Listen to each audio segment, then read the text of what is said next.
learned about my husband Xiao Hua's accident through a friend's social media post. It happened one lunchtime while I was at the company cafeteria, my usual habit of scrolling through my friend's updates as I ate. One of our old clients posted a video, claiming that something significant had occurred on Zhongshan Road, where a man had been stabbed by a mentally unstable person and died on the spot. The client's video was shaky, with poor camera skills, and I could barely make out a hulking man brandishing a knife, lunging toward another man.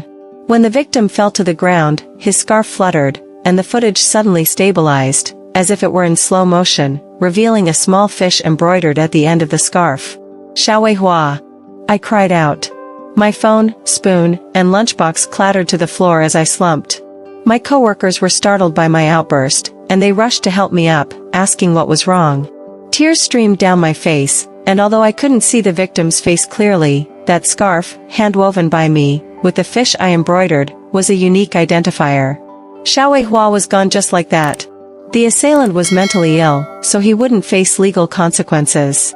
His elderly parents were struggling to make ends meet, scavenging for recyclables, and they couldn't afford any compensation. We were left with the task of organizing Xiao Hua's funeral, with tears, sighs, and more monetary help from friends and acquaintances than our usual interactions warranted. After the last group of mourners left, I reclined on the sofa, cradling that blood-stained scarf, reminiscing about the moment when I was knitting it. Xiao Hua held me in his arms, pointing at the fish with a smile. Look at you, a big man's accessory with embroidery. People will surely laugh at me, right? Let's undo it. No. I am this fish, and I want you to keep me close to your heart every day. I playfully warned him, if you dare to wear this scarf near another woman, the fish will punish you. My dear, rest assured. I only love you in this lifetime. If I ever have feelings for someone else, let me suffer a miserable fate. Xiao Hua made a solemn bow while sliding his hand into my clothes. With his solemn pledge, I couldn't help but stop him with a quick tui. As it turned out, Xiao Hua really met a tragic end, but there was no other woman involved. In our 2 years of marriage, he had always refused to have children, fearing that someone would take a piece of my heart away. Now, he couldn't see that my heart had become shattered without him. The company gave me a year of leave because they saw how distraught I was without Xiao Hua. During those days without him, I either wept while clutching the scarf or stared at that video. My in-laws were worried, and they visited me daily, supporting one another, like travelers stranded by heavy snowfall, shedding silent tears. After about 2 weeks of this, a sudden thought broke through the haze of my grief. Why did Xiao Hua go to a women's clothing street, far from home, when he never liked shopping? I couldn't shake this nagging thought. Lying on the vast empty bed, I no longer pictured moments of our loving relationship. Instead, I wondered if there was something more to this tragedy. One day, a client visited me and, seeing how haggard I had become, offered comforting words. As they finished, they hesitated, as if summoning the courage to speak. Xiaoping, they finally said, I shouldn't say this, especially now that he's gone. But we've been friends for so long, and I can't keep this to myself any longer. My heart sank, like a gambler awaiting the turn of a card, my hands cold with anticipation. The client said that Xiao Hua was stabbed while protecting another woman. That woman was holding a sugar painting at the time, and it was the mentally ill person who attacked with a knife to snatch that sugar painting. Xiaoping, that woman, she seemed quite familiar with your husband.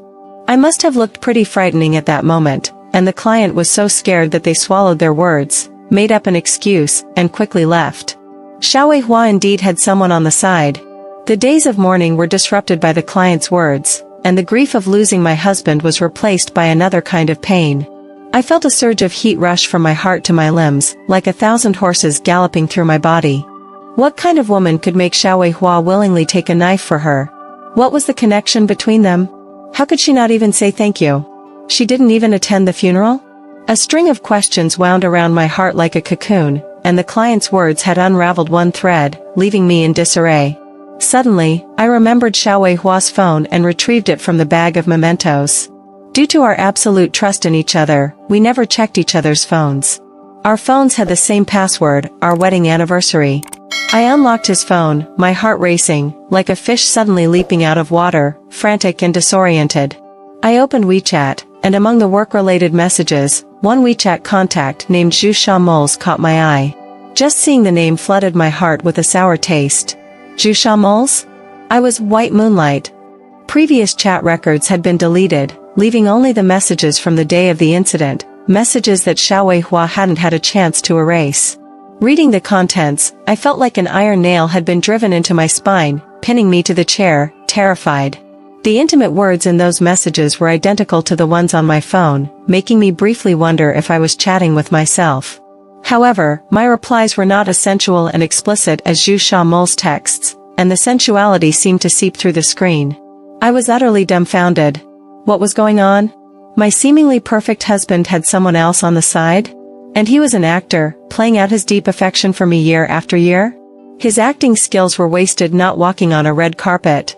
I nearly sacrificed myself for this perfect man, but as it turned out, he was a master at hiding his true colors, toying with me as if I were a puppet in the palm of his hand. I held my breath, forced myself to eat a bit. Extended fasting had taken a toll on my stomach, which now spasmed with pain, tears welling up in my eyes. I stubbornly swallowed, determined to find that woman and get some answers. I went to see my in-laws and presented the chat records to them. After a brief shock, they claimed to be unaware of the situation. They said that if they had known, they would have scolded their son long ago, and how could they allow him to behave this way? You both should watch this video again. Xiao Hua died protecting that woman. She's a heartless witch who didn't even show her face. Is she even human? I gritted my teeth and replayed the video, my eyes flashing with anger. He can't die in vain. I want to find this heartless and ungrateful woman and hold her accountable. As soon as they heard this, my mother-in-law burst into tears, saying, "This cursed troublemaker, her evil spirit won't leave. I've been saying she's not a good person. Why didn't Wei believe me?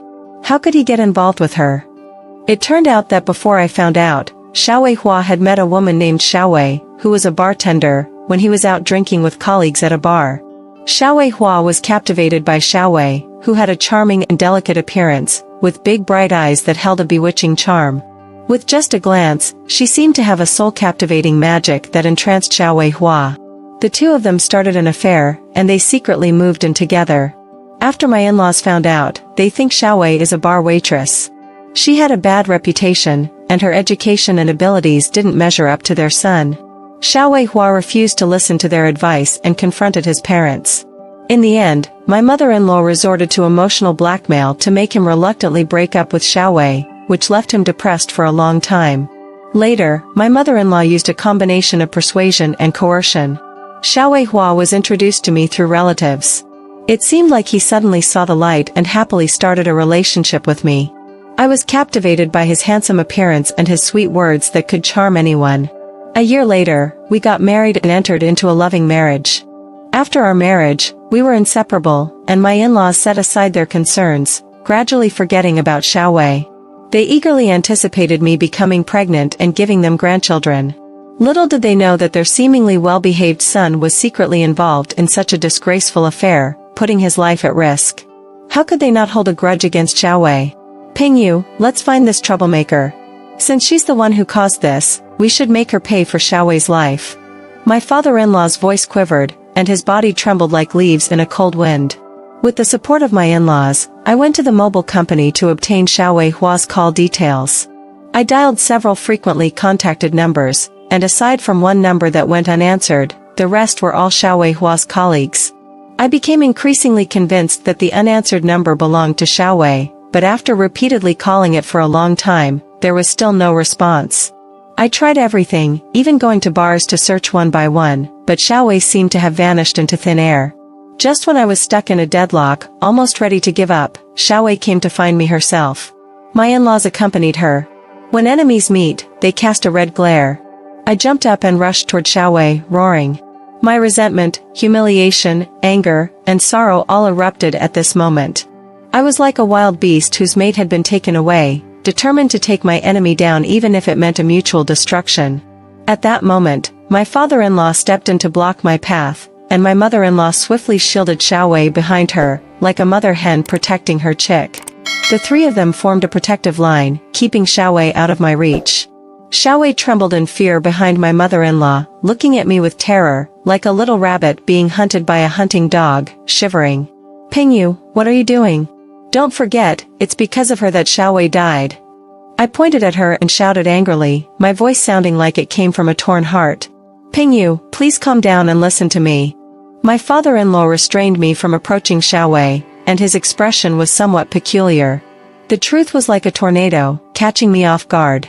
I was still wondering how my in-laws could be so confused. Instead of supporting me in confronting Xiaowei, they were protecting my enemy. But then they told me, Xiaowei was pregnant. They wanted to preserve the bloodline of their son, to continue the Xia family lineage. Pregnant? It was only then that I noticed Xiaowei's slightly protruding belly, which her oversized clothing couldn't hide. Didn't Xiaowei Hua insist on always using protection because he didn't want to have children and share my affection with someone else?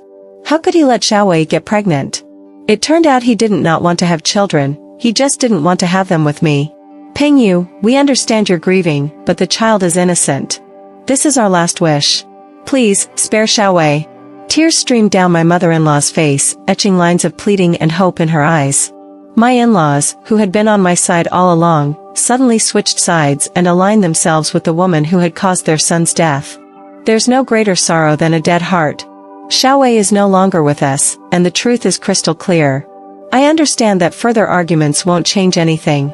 My in-laws have abandoned me, their non-blood-related daughter-in-law, for the sake of their yet-to-be-born grandchild. Love might be lacking, but money can make up for it. I sighed and told my in-laws, fine, I'll spare her. But I want to settle the joint property that Xiaowei and I had. Your share will remain intact. As for the others, well, that won't do. My father-in-law was adamant. Xiaowei has been doing well in his business these past 2 years. I calculated that your property, cars, and savings are worth at least 2 million. We can't leave the child with nothing.